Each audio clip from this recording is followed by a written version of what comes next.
So they took me down to the police station. I was there for 2 years, and this is a year in.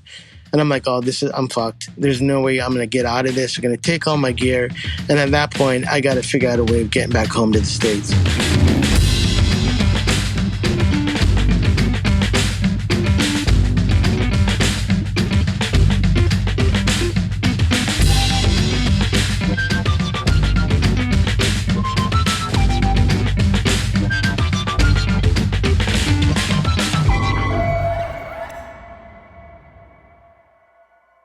Hello, my Atypical Daydreamers. Welcome to the show.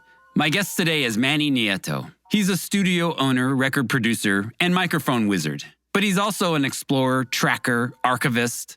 Not only did Manny buy a one-way ticket to China, he spent 2+ years traveling through Asia recording punk bands, all while trying to avoid deportation.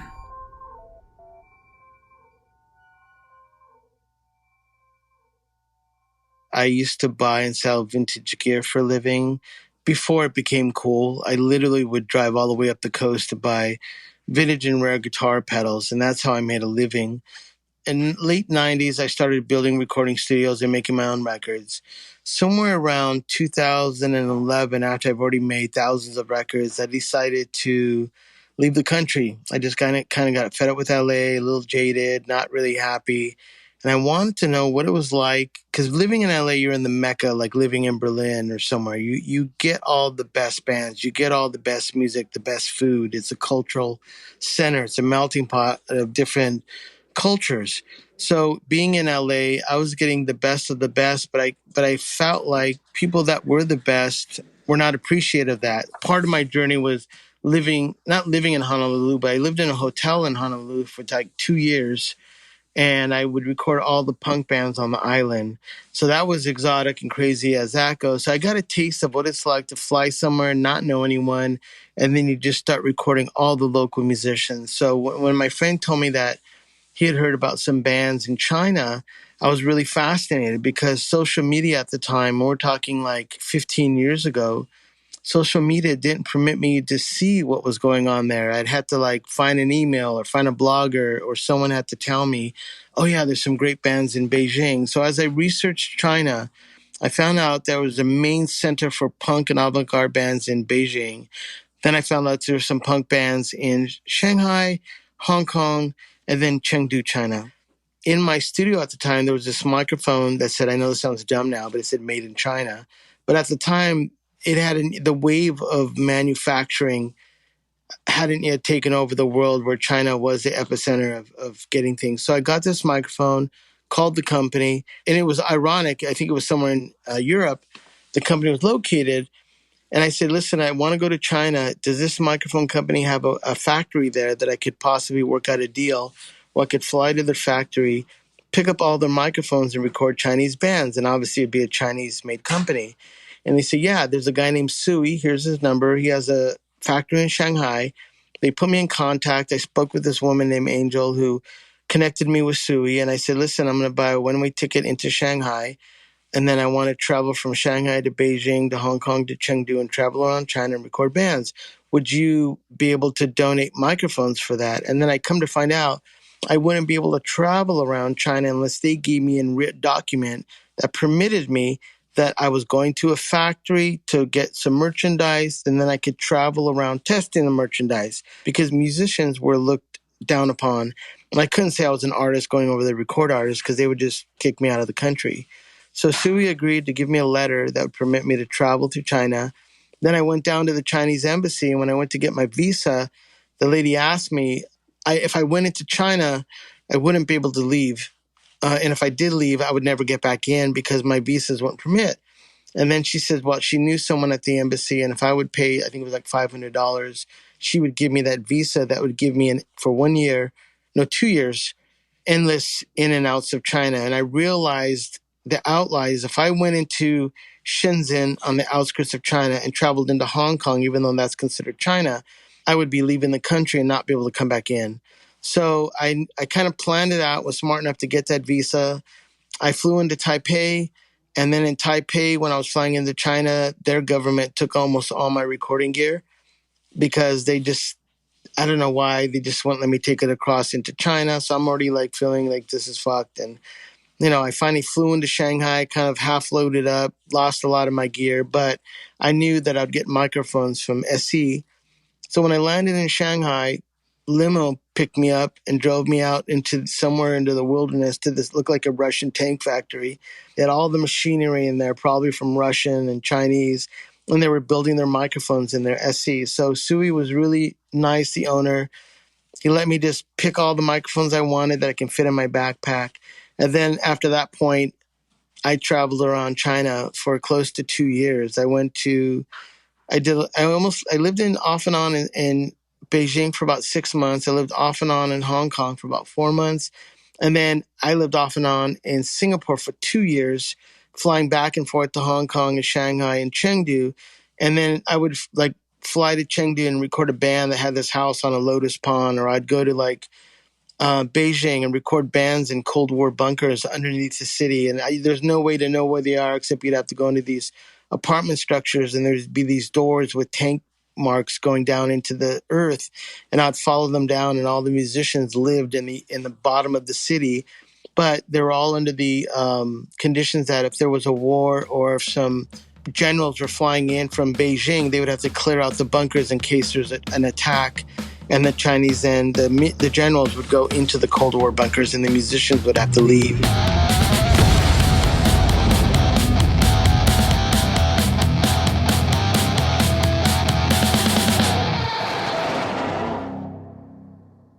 It hadn't yet transcended where China was becoming like the U.S. And to give you in retrospect, when I went to China and I landed in 2011, in Chengdu, there was a Rastafarian bar, and there was obviously no Rastafarians in there. They're all Chinese. But they would bring in bags of weed because marijuana would grow just freely out in the wilderness, and they'd bring in the bags of weed and smoke it. The cops would come in and they wouldn't know what that was. They would just be thinking they're just smoking a weird incense or something. And then later on, there was a crackdown on marijuana and drugs. And then when I first went to Shanghai, the police were like not really doing anything. And towards my end in 2013, I would see all these Mercedes-Benz and rich cars getting pulled over and people getting drunk tests. And, society started to realize as their middle income started to come up, they would then capitalize on all the things that we have in our culture, which is making money off of the people that are making money. So China was definitely changing as I was there. And through my adventures, about a year into my trip, I'd flown into Hong Kong, which is technically leaving the country, but in all realistic views, I'm not leaving China going into Hong Kong. It was just a procedure. So I had to travel from Hong Kong into Shenzhen. Shenzhen is the next city next to Hong Kong. And the reason would be if I flew out of Hong Kong, which is considered an international airport, a flight to the center of China and Chengdu could be $300 or $400. But if I cross the border from Hong Kong into Shenzhen, it's only $50 to fly from Shenzhen to Chengdu. So as I was crossing the border a year into my trip, the police pulled me over and they pulled me aside because when they x-rayed my bags, they were full of microphones and stuff. And there was a lady cop and she was really upset at me. And she was pointing at everything in my boxers, the mics, the cables. And I'm assuming that she's saying this guy's an artist, his paperwork, I don't know what he's doing. So they took me down to the police station and I'm thinking my trip's over. I'm like, I was there for 2 years and this is a year in. And I'm like, I'm fucked. There's no way I'm going to get out of this. They're going to take all my gear. And at that point, I got to figure out a way of getting back home to the States. So they took me to the police station and the lady's really upset at me. And she calls the master or the general or whatever the head of chief would be. And he comes in. He's a really mean looking guy. And he looks at me and he goes, "Where are you from?" I said, I'm from the United States. He goes, "Where do you live in the United States?" "I live in Los Angeles." He's like, "Where's Los Angeles?" I go, "It's in California." He goes, "Oh, California, okay." And he goes, "What do you do?" And I said, at that point, I think my game's over. So I'm like, "Oh, I'm an artist. I'm a musician. And I'm traveling with all these microphones to test the microphones with Chinese bands." The lady interrupts and starts telling him a bunch of stuff in Chinese. And at this point, I've already been there 2 years. I don't understand anything they're saying. And he looks at me and he goes, "So you're from California, huh?" And he goes, "Sing Hotel California." And I was like, "What?" And I'm like, On a dark desert highway, cool wind in my hair, one smell of eucalyptus, rising. And I sing the whole fucking song, and he just starts smiling, and the other cops look around and goes, he's from California. He's saying Hotel California, let him go on through. And she was so mad, and the cops drove me back to the airport, and they permitted me to get on my plane, and I flew out of Chengdu by singing Hotel California to a bunch of Chinese cops.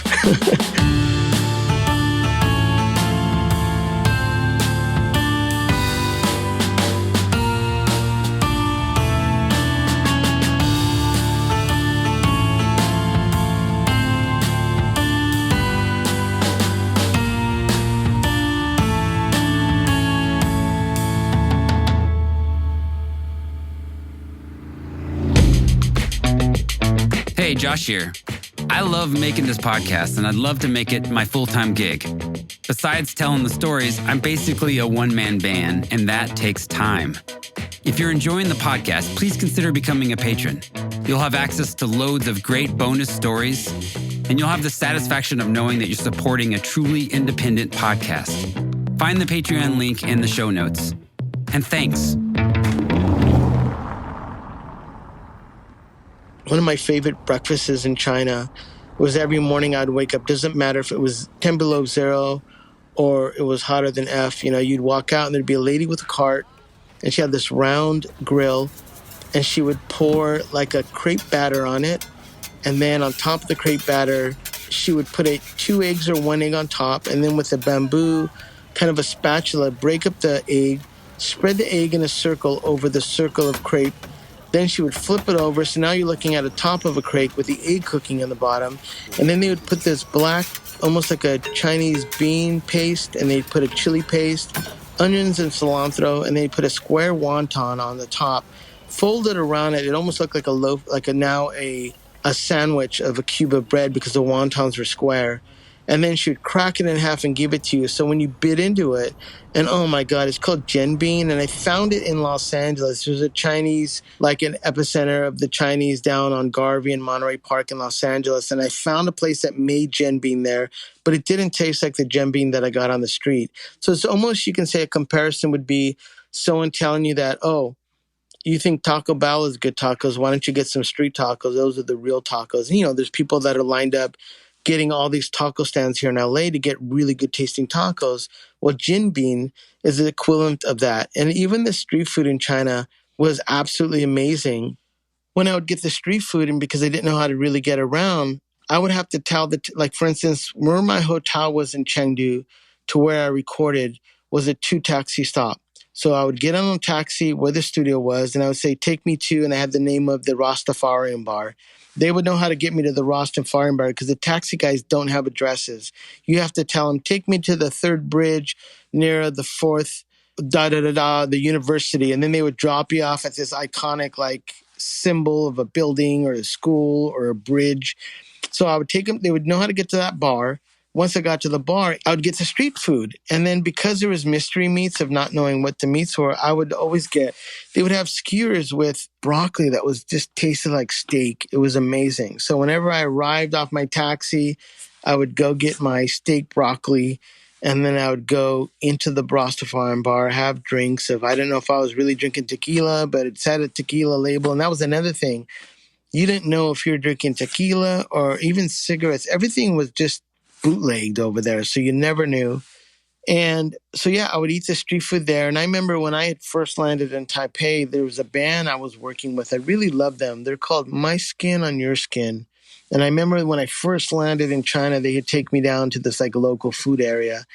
And I saw these guys dipping like chicken into like, looks like some sweet and sour sausage. Just like, I was starving. And I'm like, can we get that? And like, no, I don't really get that. And I was like, why?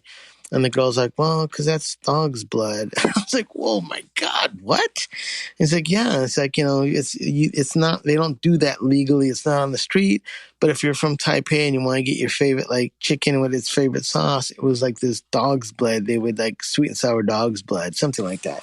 So there was always mystery food around I didn't know. But there was another place in China where a band took me to, and I didn't actually like it. there's a numbing oil, which I'm not even lying, it's like cocaine because it numbs your mouth like you just got a bunch of shots from the fucking dentist.